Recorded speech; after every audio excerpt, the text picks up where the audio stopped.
Ragi chocolate cake பண்ணுறதுக்கு start பண்ணிக்கலாங்க. இதுக்கு ஒரு பவுலில் 1 கப் கர்ட் சேர்த்துக்கிறேன். 1/2 டீஸ்பூன் பேக்கிங் சோடா சேர்த்துக்கிறேன். இதை நல்லா மிக்ஸ் பண்ணி விட்டுக்கலாம். மிக்ஸ் பண்ணி விட்டுட்டு ஒரு 2 to 3 மினிட்ஸ் ஓரமாக இருக்கட்டுங்க. மிக்ஸ் பண்ணி வச்சுருந்த கர்ட் அண்ட் பேக்கிங் சோடாவை வந்து ஒரு மிக்சிங் பவுலில் மாற்றிக்கிட்டு இருக்கேங்க. இப்போ இதோட 3/4 கப்பு ஜாகரி பவுடர் சேர்த்துக்கிறேன். 1/2 கப் ஆயில் சேர்த்துக்கிறேன். 1/4 கப்பு பால் சேர்த்துக்கிறேன். 1/2 டீஸ்பூன் வெனிலா எசன்ஸ். இது எல்லாத்தையும் நல்லா கலந்து விட்டுக்கலாங்க. இப்போ ட்ரை இன்க்ரீடியன்ஸ் எல்லாம் மிக்ஸ் பண்ணி எடுத்துக்கலாங்க. இது சலிச்சு எடுத்துக்க போகிறேன். இதுக்கு 3/4 கப்பு ராகி மாவு சேர்த்துக்கிறேன். 1/4 கப்பு கோதுமை மாவு, 1/4 cup cocoa powder, 1 teaspoon baking powder. இப்போ இதை சலிச்சுட்டு எடுத்துக்கலாங்க. ட்ரை இன்க்ரீடியன்ஸை வந்து வெட் இன்க்ரீடியன்ஸோட போட்டு மிக்ஸ் பண்ணிக்கலாங்க. ரெண்டையும் நல்லா ஒன்று சேர்த்து மிக்ஸ் பண்ணிக்கலாங்க. எல்லாம் ஒன்று சேர்த்து நல்லா மிக்ஸ் பண்ணியாச்சு. கேக் ட்ரேக்கு ட்ரான்ஸ்ஃபர் பண்ணிக்கலாங்க.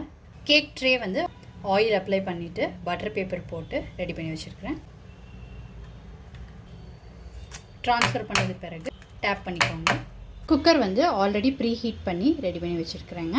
இப்போ இதுக்குள்ளே கேக் ட்ரேயை வச்சுக்கலாம். 30 to 40 மினிட்ஸ் பேக் பண்ணி எடுத்துக்கலாங்க.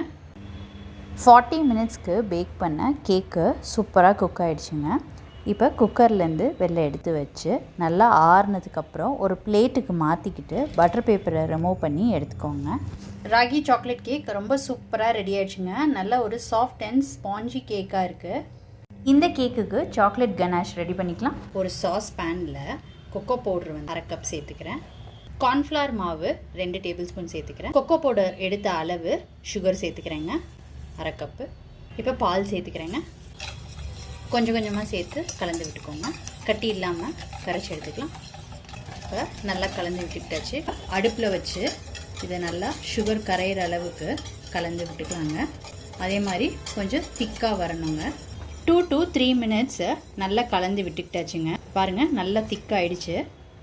இப்போ இந்த ஸ்டேஜில் பட்டர் சேர்த்துக்கலாம். சாக்லேட் கனாஷ் ரெடி பண்ணது ரூம் டெம்பரேச்சர் வரட்டுங்க.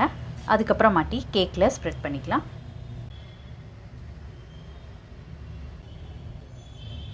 கேக் நல்லா ஆறிச்சான்னு பாருங்கள். ஆறுனதுக்கப்புறம் ரெடி பண்ண சாக்லேட் கனாஷை வந்து ஸ்ப்ரெட் பண்ணிட்டேங்க.